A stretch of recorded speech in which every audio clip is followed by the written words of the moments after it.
Time for an exciting video about laser printers.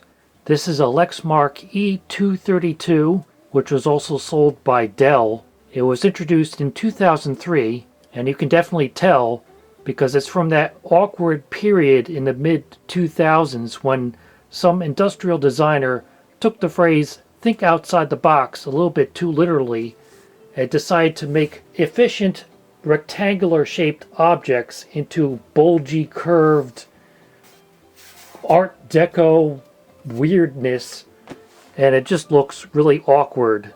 I got this printer for free in 2011 because its rubber rollers were all worn out and needed to be replaced. So for $7, I replaced the rollers, and I actually made a video about it at the time, and I've been using it ever since. Except lately, its print quality has been getting worse and worse, and now it looks like this. And you may think it just needs a new toner cartridge. Well, it is true when the print starts fading out on a laser printer. What you can do is take out the toner cartridge and give it a shake and put it back in, and that usually gives you a little bit more life out of it. So I tried that, and it obviously didn't help. So I replaced the toner cartridge, and it's still printing like this. So I think what it needs is a new drum, because on this one, the drum is separate from the toner cartridge. And if you look online, you can get a replacement drum for this model for about $50 or higher. Some sellers are almost charging $100 for a drum, but $50 seems to be the going price for them.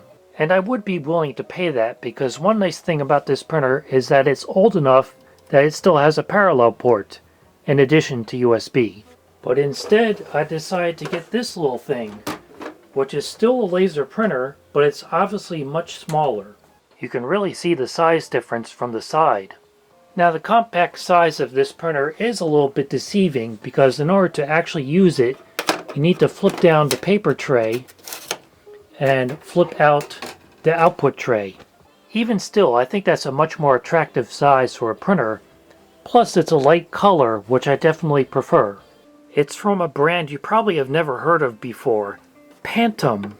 Yes, not Phantom, Pantom. It's a P2502W, which is part of their P2500 series of laser printers, which they're still manufacturing new today. But I got this one used because I don't think they're making them in white anymore, so it fits right in with my white 2007 MacBook. On the back it has a standard IEC power cord, a hardware on-off switch, USB port, an optional Ethernet port, which this one is not equipped with, and it also has Wi-Fi. It was manufactured in China by Zhuhai Pantom Electronics Company Limited, and it has a date code of December 4th, 2021. You've probably never heard of Pantom before either, but they began manufacturing printers in 2010 with what they claimed to be independent intellectual property.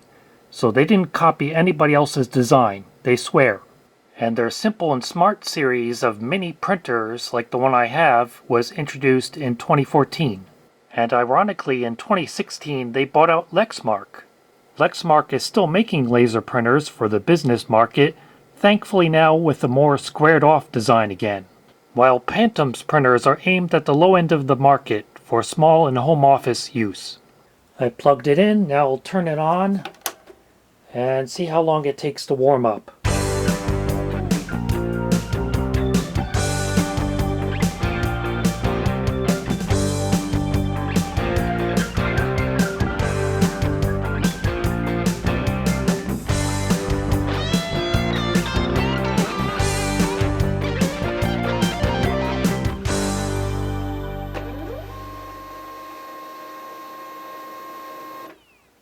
And there it goes, it's ready.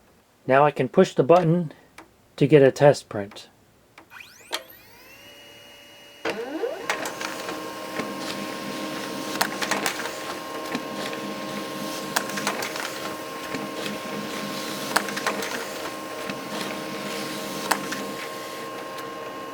I think that's pretty damn quick.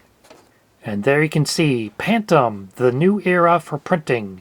P2500 series monochrome laser printer. Up to 22 pages per minute for A4 paper or 23 pages per minute for letter paper, which is what we use here in the States. Compact size and sleek design. Wi-Fi connectivity and mobile printing. I guess that's optional. And convenient one-step installation. It has 128 megabytes of memory, and it says the printing mode is GDI. One thing I do not know is whether or not this is still Hewlett-Packard PCL compatible in any way, shape, or form. I think it may be a little bit too new for that. The cartridge this one came with has 83% toner remaining, which is good. Looks like I printed 232 pages so far. And the total page count for the printer is 8,652. That Lexmark printer had over 20,000 pages printed on it when I got it. And as for the cost of toner, you can get a generic replacement cartridge for under $20. And that includes the drum built in. It's not separate like on the Lexmark. On their website, Pantom has drivers for Windows XP and newer, Mac OS 10.6 and newer, and Linux, so it has pretty good support for a variety of operating systems. When you install the driver, it says, "Welcome to use Pantom Printer," and it gives you choices of Wi-Fi, USB, and wired network, although that's grayed out because it's not equipped on the one I have. When it finishes installing the driver, it says, "Congrats! You have completed Pantom P2500W series driver installation," and it gives you a chance to print a test page. And when I do that,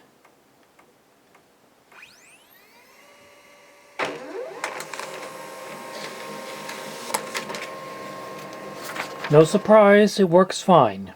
And the print quality looks just as good as any other 1200 DPI laser printer, although I noticed it tends to curl the pages a little bit, but that may just be due to the paper I'm using.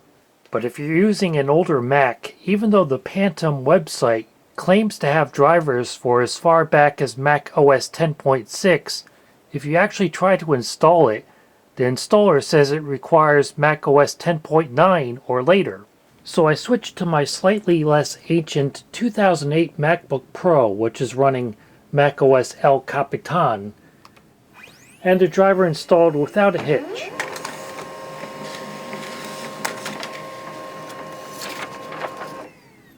So, a monochrome laser printer like this is ideal for printing documents containing text, charts, graphs, and diagrams.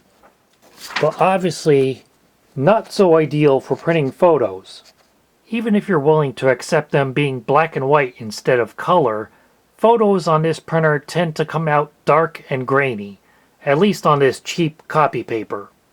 Otherwise, the little Pantom P2502W does everything I need from a laser printer, and you can make up for the lack of color somewhat by printing on different colors of paper.